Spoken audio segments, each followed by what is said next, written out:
안녕하세요. 귀한 자리에서 발표할 수 있는 기회를 주셔서 감사드립니다. 저는 오늘 성전환자의 의학적 문제점에 대해서 간단히 말씀드리고요. 그리고 또 한 가지 뒤쪽에는 우리 다음 세대들이 우리 트랜스젠더 관련해서 우리 SNS에서 얼마나 큰 영향을 받고 있는지 간단히 좀 소개를 해드리려고 합니다. 저는 산부인과 전문의 송은섭입니다. 제가 사진을 몇 가지 보여드릴 건데요. 제가 이제 트랜스젠더 하면 가장 먼저 떠오르는 사람이 이제 이 하리수 씨죠. 2001년에 커밍아웃을 하고 10년간 우리 가운데 보이는 분과 결혼 생활을 하셨다가 이제 이혼을 하고 지금 이제 다시 또 재혼을 고려 중이라고 합니다.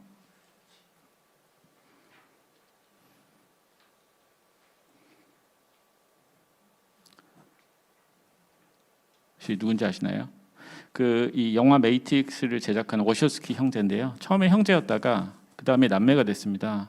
그 다음에 이제 둘 다 성전환을 하고 나서 워셔스키 자매가 됐습니다. 지금 이제 밑에 보이는 사진이 이제 지금 제일 최근 사진이고요. 이 사람은 이제 미국 최근 선거에서 당선된 미국 최초의 여성 트랜스젠더 상원의원입니다. 사라 맥브라이드라는 사람인데 제 생각에는 이게 먼 나라 이야기 같을 수도 있지만 우리나라에서도 저는 조만간에 생길 수 있는 일이라고 생각합니다. 이 사람은 브루스 제너라는 1976년에 철인 10종 경기에서 우승을 했던 운동선수였는데요. 성전환을 하고 나서 케이틀린 제너로 다시 이제 변화된 모습이고요. 외국의 트랜스젠더 모델들과 국내 최초 트랜스젠더 모델인 최한비 씨인데요. 이분들 보시면 아시겠지만 제일 왼쪽이 원래 남자, 가운데가 맨 왼쪽이 원래 여자, 가운데가 원래 남자, 제일 오른쪽도 원래 남자. 아까 민석일 교수님이 트랜스젠더들이 매력적이지 않다고 하셨는데 저는 그 말에는 좀 동의하기가 어려울 것 같습니다. 예.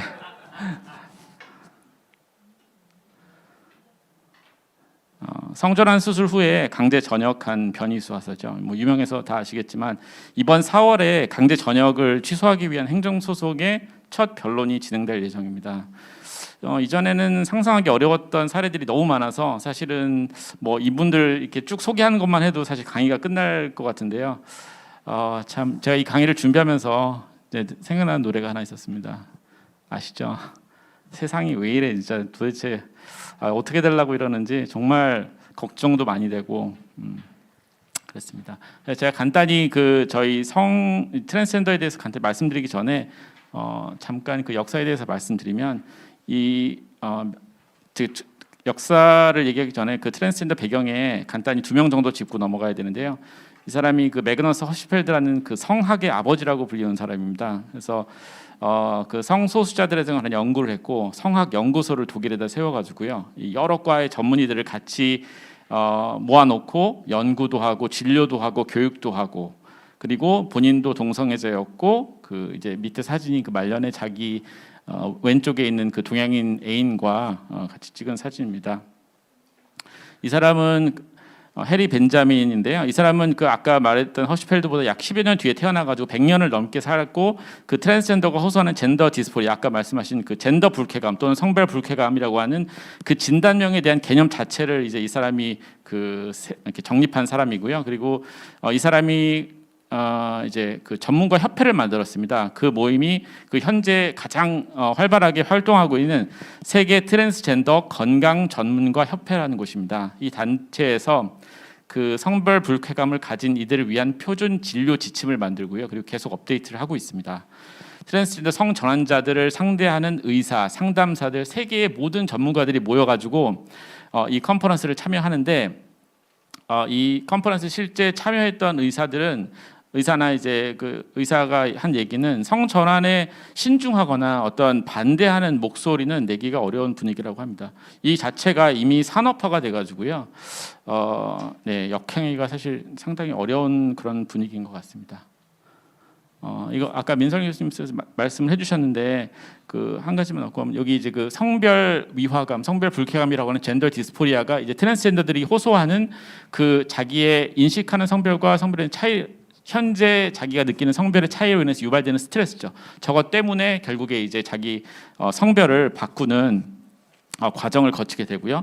시스젠더는 이제 여자로 태어나서 여자로 살거나 이제 보통 일반적인 그런 대부분의 사람들을 말하는 거고, 트랜스젠더는 여자로 태어나서 남자로 살거나 아니면 그 반대로 사는 사람들이고요. 그 트랜스젠더 중에서는 이제 뭐 그냥 나는 트랜스젠더다 하고 사는 사람들도 있지만 호르몬 치료나 이제 성전환 수술 자체까지 거치는 사람들도 있습니다.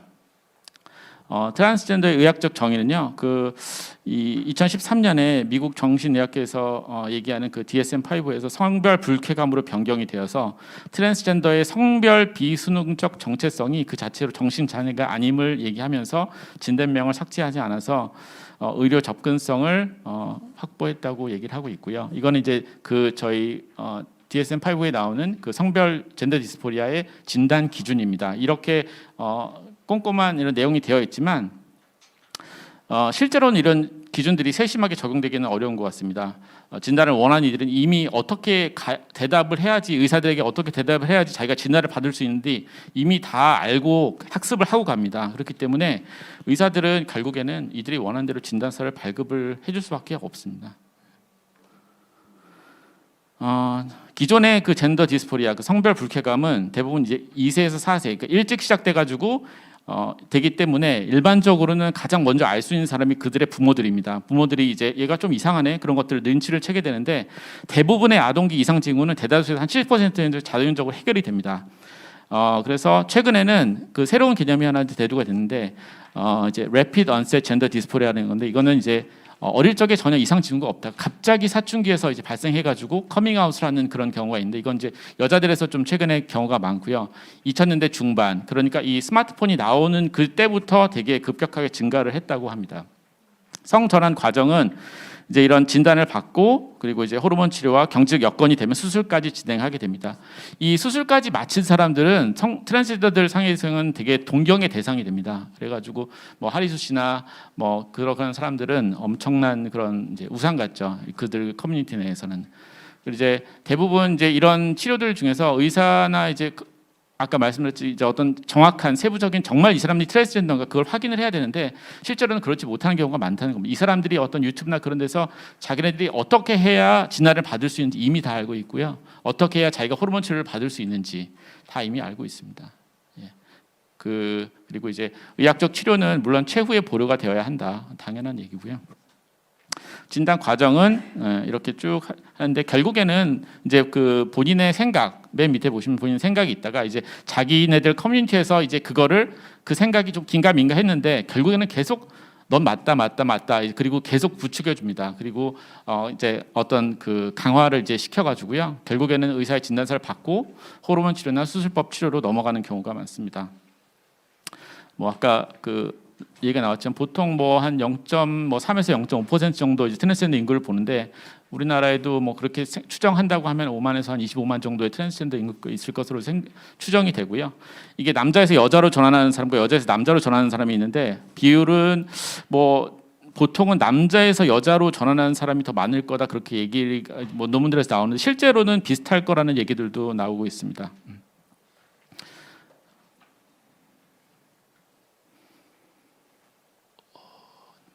다음 좀 넘겨주시겠어요?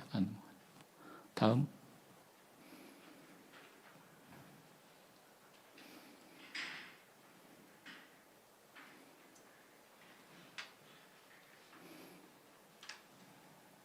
아이고. 예. 뭐 원인은 뭐 아까 들으셨겠지만 아직 알 수가 없고요.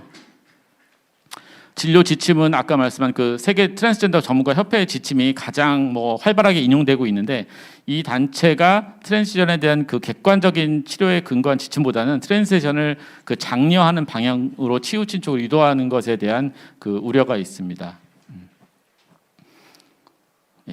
이거가 이제 그 성전환 치료를 위해서 필요한 진단서입니다. 이 진단서가 있어야 호르몬 치료를 이제 저렴의 비용으로 받을 수가 있고요. 여기 보시면은 위에 성전환증이라는 있고 그리고 F640이라는 진단 코드가 있어야 됩니다.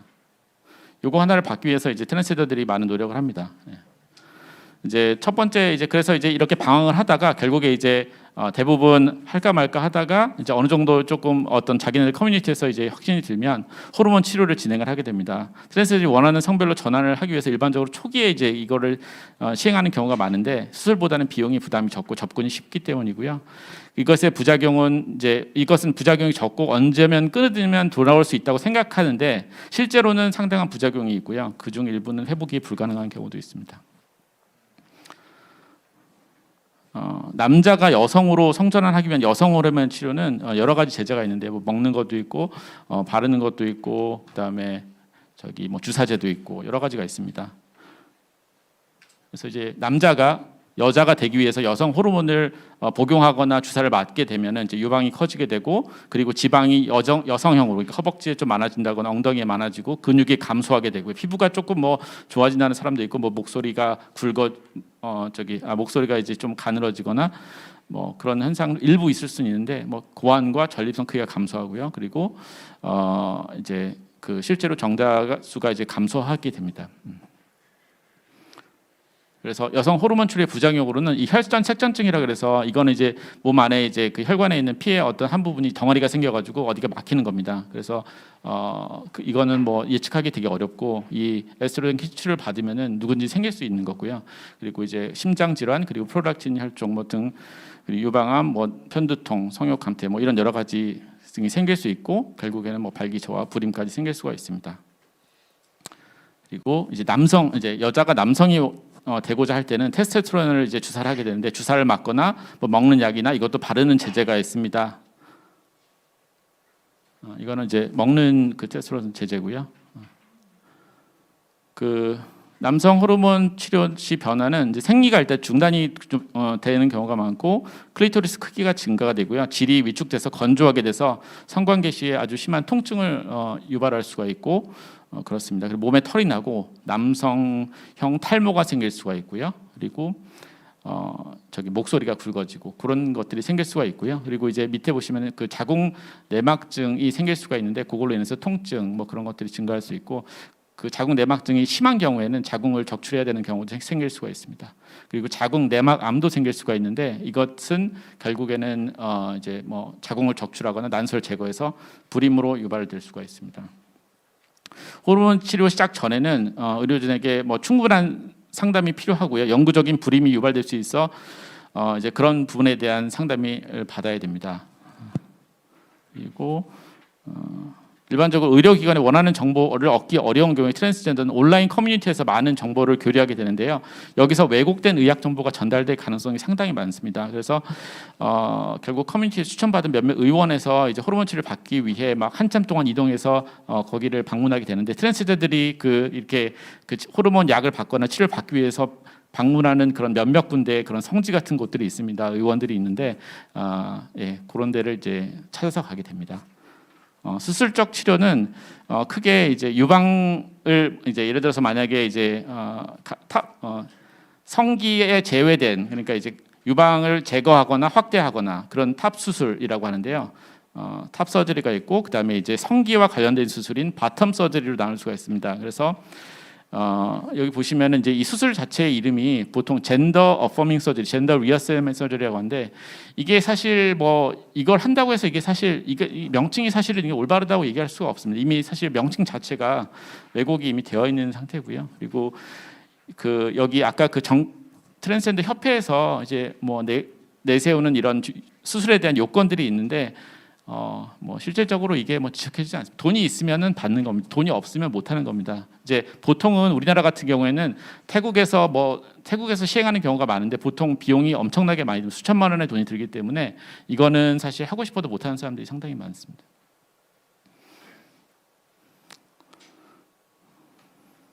그래서 이제 여성화 수술은요 일반적으로 가슴 확대 수술을 가장 흔하게 하고 그리고 이제 남성 성기를 제거하고 여성 성기를 이제 만들어주는 수술을 하게 됩니다. 뭐 수술에 대한 그 세부적인 내용은 제가 넣지는 않았는데요. 좀 사실 좀 그 가슴 확대 수술은 사실은 되게 흔하게 하고 많이 한다고 합니다. 가슴 확대나 확대 수술은요. 근데 이제 성기 관련된 수술은 그거보다는 이제 좀 그 횟수가 좀 적고요. 그 이제 여성의 질을 만들어주기 위해서 그 여기 이제 질을 만들기 위해서 저희 이제 대장을 절제해 가지고 그 질을 이렇게 이식을 해주게 됩니다. 그래서 그게 충분한 어떤 길이나 이제 그런 것들을 만들어줄 수 있기 때문에 그렇게 하는 방법이 있고요.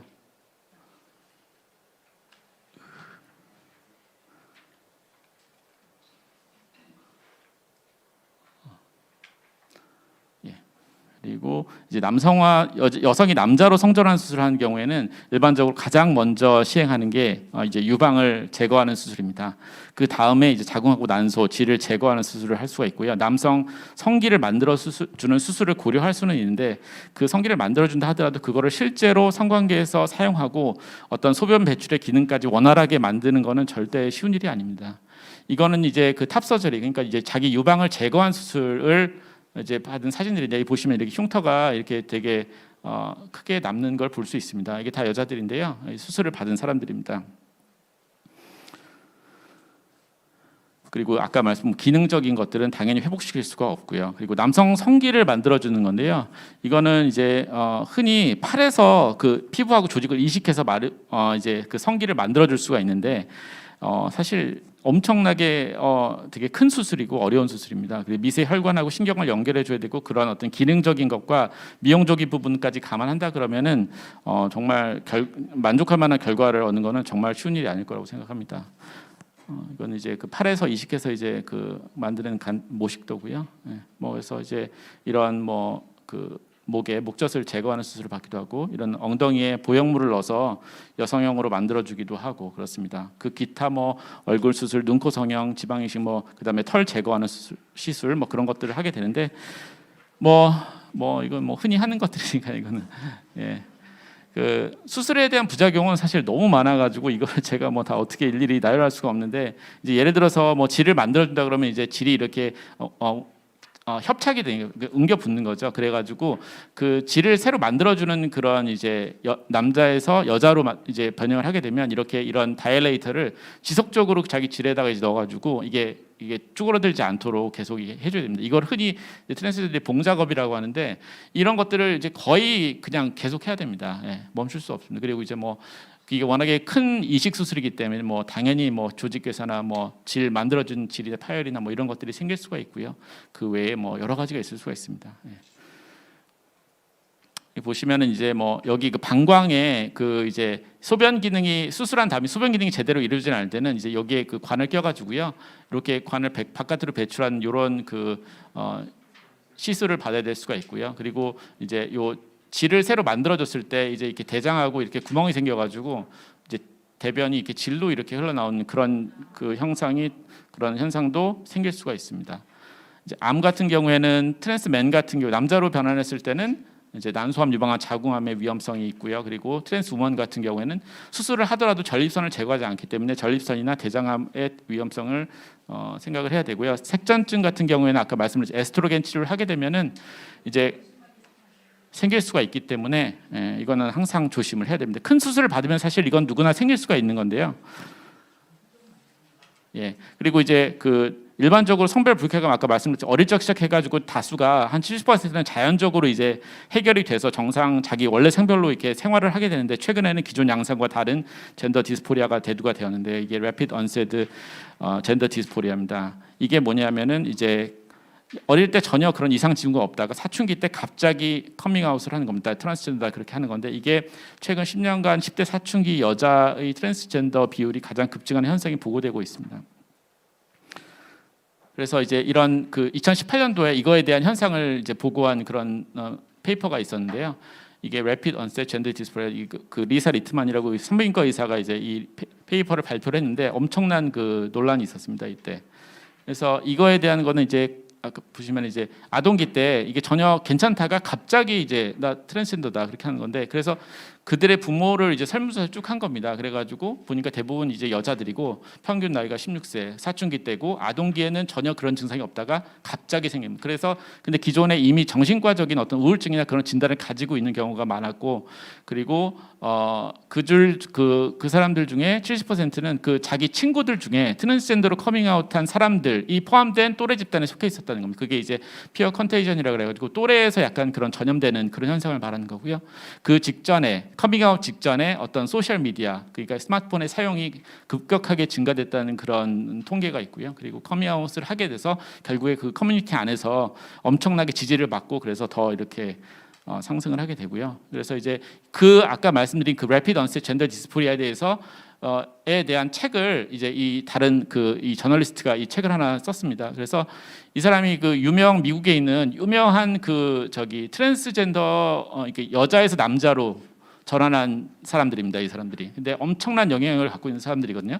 막 대학에서 강연도 하고 그런 유명한 사람들인데, 이 사람이 이제 이 아까 말씀드린 이런 어떤 여자 청소년들이 이런 사람들에 대해서 영향을 받아가지고 이렇게 변환이 된 거다, 그런 얘기를 썼더니 이 사람들이 이 책을 읽지 마라, 절대 읽지 마라, 아주 나쁜 책이다, 그러면서 자기 유튜브에서 이 책을 다 소개를 했습니다. 그리고 이제 이 책을 옹호하는 사람들은 또 이 책을 또 뭐 챕터별로 다 설명해가지고 이제 그렇게 설명한 사람들도 있고 그렇습니다. 그래서 결국에는 하여튼 실제로 트랜스젠더가 아닌데 이런 사람들 때문에 트랜지션을 하게 된다는 거죠. 그래서 나중에 돌이킬 수 없는 결과를 초래한다는 거고요. 그래서 이제 아까 말씀드린 1990년대에는 너무 사람들이 이제 무분별한 성관계나 임신, 인공유산 이런 게 사회적 문제였는데, 최근에는 오히려 그 반대가 된 겁니다. 실제로 사람들하고 만나지 않고, 그리고 이제 성관계도 맺지 않고, 인공유산도 더 감소하고, 불안, 우울, 이런 정신과적인 진단은 더 증가하고요. 그래서 이것이 결국에는 이런 소셜 미디어에 영향이 있지 않나, 그렇게 지금 생각을 하고 있습니다. 그래서 결국에 이런 소셜 미디어, SNS나 그런 것들이 결국 우울이나 그런 것들을 점점 유발하게 되고, 모든 것들이 이 SNS 속에서, 아이폰이나 그런 어떤 속에서 이루어지게 된다는 거죠. 그래서 이제 그렇습니다. 그래서 이런 아까 말씀드린 그런 최근에 통계가 있고요. 우리나라도 지금 다르지 않습니다. 우리나라에서 지금 활동하는 이런 유튜버들이거든요. 이 사람 원래 이제 남자인데 여자로 성전환한 유명 유튜버입니다. 이게 글쎄 제가 봐서는 뭐 이렇게 트랜스젠더라고 저는 보이지도 않거든요. 일반적으로 봐서는 말하는 것도 그렇고 목소리도 거의 여자거든요. 이 사람이 한 구독자 한 10만 명 정도 갖고 있는 사람인데, 그때 이제 작년에 지상파에도 나와서 하리수 씨하고 같이 나왔었고, 이 사람은 이제 원래 여자인데 남자로 이제 성전환을 해가지고 정상 여자하고 결혼을 해서 살고 있는 사람이고요. 이 사람도 이제 남자인데 여자로 성전환한 사람이고, 이 사람도 이제 원래 여자인데 남자로 성전환하기 위해서 자기 유방을 제거하는 유방 절제술을 자기 이제 유튜브에서 아주 그냥 뭐 생생하게 해줘서, 사실 이런 게 뭐 이제 이런 걸 많이 본 세대들은 이런 게 더 이상 이제 뭐 두렵거나 그런 게 사실 별로 없어지는 겁니다. 그래서 이 사람 아까 말씀드렸던 이 유명 유튜버, 근데 이 사람들이 이제 엄청나게 이제 큰 미국에서 영향력을 행사하고 있고요. 그래서 이 트랜스 유튜버들이 이제 주는 메시지가 어떤 거냐면은 긴가민가 하면은 너는 트랜스젠더 맞다, 그런 얘기고 있고요. 그리고 이제 여자인데 남자로 이제 하려는 사람들한테는 이제 이렇게 유방을 이렇게 이렇게 묶어서 누르는 바인더를 이렇게 권유하게 되고, 호르몬 치료를 해라, 그게 해결책이다. 그리고 너희 부모가 네가 트랜스젠더라는 걸 인정하지 못하는 건 너를 사랑하지 않기 때문이다. 그래서 가족으로부터 이렇게 떨어뜨려 놓게 됩니다. 약간 어떻게 보면 약간 사이비 종교 같은 그런 느낌을 많이 받았거든요. 그리고 이 트랜스젠더로 지지받지 못하면 너는 죽을 수도 있다. 그리고 의사 부모를 속여가지고 아까 말씀드린 것처럼 진단서를 받고 호르몬 치료를 받을 수 있는 방법들을 아주 자세하게 안내해주고 있습니다. 근데 청소년들은 이런 유튜버들의 말이 부모의 말보다 훨씬 더 영향력이 크거든요. 그래서 이제 이런 사람들이 이제 청소년기에 영향을 받는 사람들이 그 여자들, 소녀들이 더 영향이 훨씬 더 많다. 그게 이제 뭐 몇 가지 이유를 얘기하고 있는데 뭐 여러 가지 불안이나 낮은 자존감, 약간 그 어떤 페미니스트하고도 약간 연관이 있고요. 그래서 이제 스마트폰에 빠지는 것들, 그리고 이제 트랜스 커뮤니티 회원들과 공유를 하고, 그래서 이제 커밍아웃을 하게 되면은 엄청나게 이제 거기서 너는 잘했다 뭐 그러면서 이제 엄청 지지를 해줍니다. 그러면 이제 더 거기에 빠지게 되고, 그래서 이제 가족, 트랜스젠더를 받아들이지 못하는 가족은 점점 멀어지게 되고, 그래서 이제 결국에 가출을 하거나 그렇게 되는 경우가 많습니다.